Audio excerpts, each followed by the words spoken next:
Pessoal, boa noite, Pai Senhor. Uma noite abençoada para todos os irmãos nessa quinta-feira, hoje dia 20 de março de 2025. Que o Senhor venha falar por intermédio dessa palavra, pela misericórdia e graça dele aos nossos corações. Eu peço desde já que vocês curtam o vídeo, se inscrevam aqui no canal, compartilhem, comentem os padrões aqui da plataforma do YouTube. Fazendo isso, a plataforma recomendará o conteúdo para mais pessoas. Peço também que vocês confiram a inscrição de vocês, ativem o sininho de notificações, assim toda vez que eu colocar um vídeo no canal, os irmãos receberão a notificação acerca do vídeo novo, tá bom?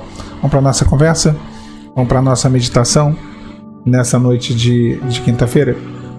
Nosso texto está no Salmos 24, verso 7, diz assim: Levantai, ó portas, as vossas cabeças, levantai-vos, ó entradas eternas, e entrará assim o Rei da Glória. Mas é interessante notarmos que eu falei ontem sobre os muros, né, e o muro de fogo, e as cidades antigas elas possuíam muros, mas possuíam também portas, né? E eram portas gigantes que eram colocadas ali em pontos estratégicos nos muros que rodeavam a cidade. E essas portas ficavam sempre abertas em tempo de paz, e ali elas eram utilizadas, né, em casos de guerra, como uma proteção. Quando fechadas, elas protegiam a cidade, protegiam seus habitantes. Por isso uma necessidade muito grande ali de Neemias, né, de reparar as portas da cidade de Jerusalém. Estavam elas quebradas, a porta do peixe, das ovelhas, a porta do monturo, a porta do vale, do rei, dos cavalos, enfim, diversas portas que precisavam ser reparadas. Então, assim, para que houvesse ali uma agilidade no fechamento dessas portas, elas não eram abertas para os lados, como se faz hoje nas casas, né? Essas portas elas eram suspensas, presas por cordas, por correntes, e eram pesadíssimas. Então, quando o inimigo ele se aproximava, eles cortavam aquelas cordas e soltava ali a corrente, e o próprio peso da porta, né, a física, né, fazia com que ela despencasse literalmente e ela fechasse ali rapidamente. Então era uma forma assim muito eficaz, né? E isso era muito utilizado, muito. E às vezes o reino decidia, por diversos motivos, tomar uma cidade, governar aquele local. Então dessa forma eles enviavam um arauto para anunciar a chegada do rei vencedor. Esse arauto, quando ele se aproximava das portas, dos portais, ele dizia em alta voz, Maran Atan, que significa em aramaico, o nosso rei vem, o nosso rei venceu a batalha. E normalmente ele entrava pela porta dos reis, né? E pela porta dos cavalos, né? Onde o rei entrava ali vitorioso. E ali se abriam as portas, né? Ao ouvir essa palavra Maran Atan, o rei vem. Né? Em aramaico e em hebraico é Maranata, né? O rei vem. Então a cidade ela tinha duas opções quando essa ordem ela era dada: fechar as portas e guerrear contra o rei que ali chegava, né? Caso não fosse o rei daquela cidade, fosse o rei vitorioso de uma outra cidade, ou levantar as portas, abrindo-as para o rei e se submeter ao seu governo, seja confirmando o governo do rei daquela própria cidade, ou se submetendo a um novo governo de um rei que venceu uma batalha. Então, assim, no Salmos 24, Davi ele faz essa menção às duas portas. No versículo 7 e outra no versículo 9. Ambas estavam fechadas. E ele anuncia, né, em alta voz: Levantai, ó portas, levantai-vos, ó entradas eternas. Uma ordem. A ordem do arauto, né? Quando o rei era vitorioso e chegava numa determinada cidade. E, irmãos, a gente pode trazer isso dentro de um contexto espiritual, profético. A primeira porta que a gente pode entender aqui que era uma porta que estava fechada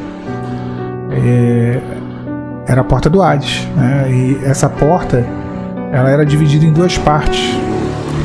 De um lado estavam aqueles que foram infiéis ao Senhor, e do outro, naquele lado chamado de o seio de Abraão, os que morreram fiéis ao Senhor.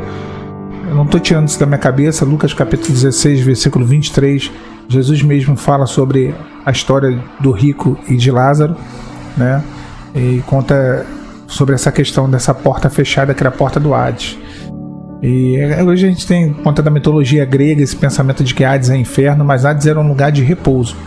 Era um lugar de, na verdade não de repouso, era um lugar de retiro.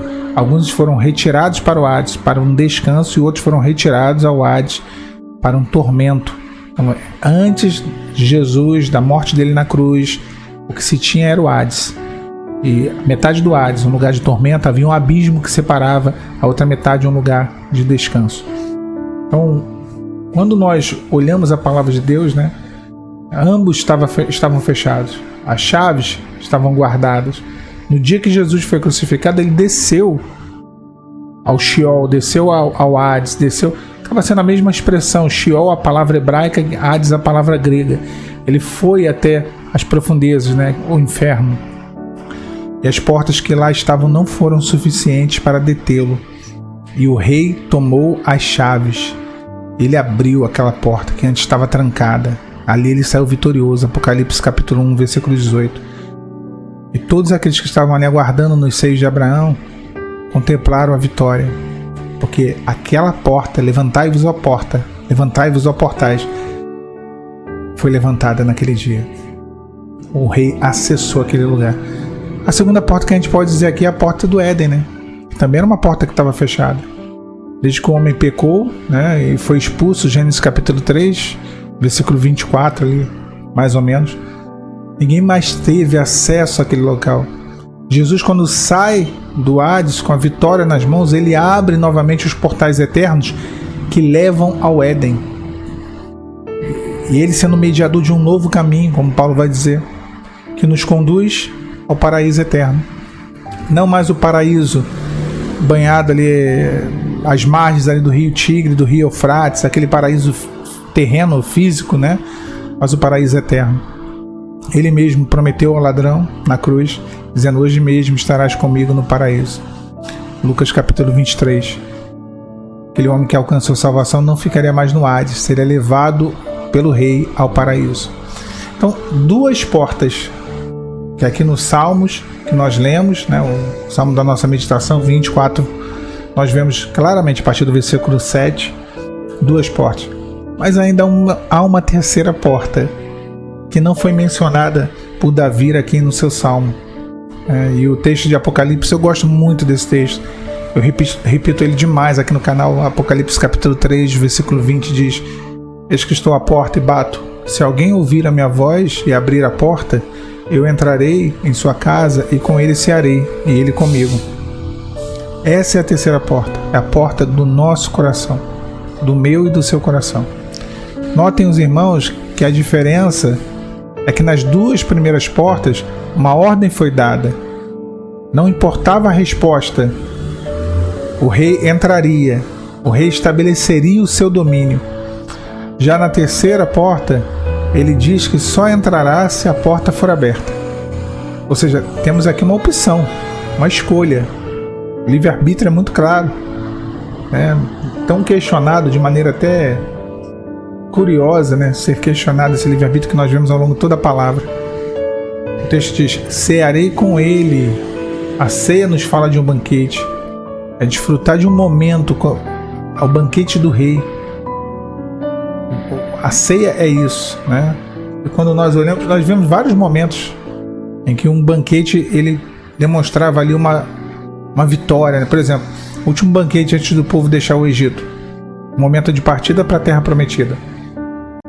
A Páscoa foi o último banquete. Hoje nós vivemos uma Páscoa, mas não a Páscoa do coelhinho de Páscoa, ovo de Páscoa, nada disso. Está chegando aí daqui a pouco a Semana Santa e aquele entendimento totalmente religioso daquilo que é espiritual. Estamos de passagem nesse mundo. A praga das densas trevas, as últimas pragas e a morte dos primogênitos, aí o anjo da morte está passando no mundo. Ora, sobre o lar, sobre a porta que é o sangue do Cordeiro, não há condenação. Aquele que abre a porta, não para o anjo da morte, mas para que o Cordeiro entre, porque onde o Cordeiro entrou, o anjo da morte não entrou. E onde o Cordeiro não entrou, no lar, lá no Egito, que o Cordeiro não entrou, o anjo da morte entrou. Então, aquele que abre a porta, voluntariamente escolhe abrir a porta. Eis que estou à porta e bato. Se alguém ouvir a minha voz e abrir a porta, entrarei em sua casa, e cearei com ele e ele comigo. Que comunhão maravilhosa! Que Deus maravilhoso. Ele não precisava nem se importar, mas ele se importa. Quando abrimos a porta para o Cordeiro Pascual, o Cordeiro de Deus, entrar, o anjo da morte fica do lado de fora. Então, meu irmão, minha irmã, levantai, ó portais eternos, para que entre o Rei da Glória dentro da sua casa, dentro do seu coração, dentro da sua vida, na sua família, nas suas finanças, no seu trabalho, onde quer que seja. Levantai, ó portais eternos, para que entre o Rei da Glória. Deixe o Rei da Glória entrar. Deixe o Rei da Glória mudar esse cenário. Deixa ele operar. Não feche a porta do teu coração, não. Dê acesso, porque Deus tem um banquete.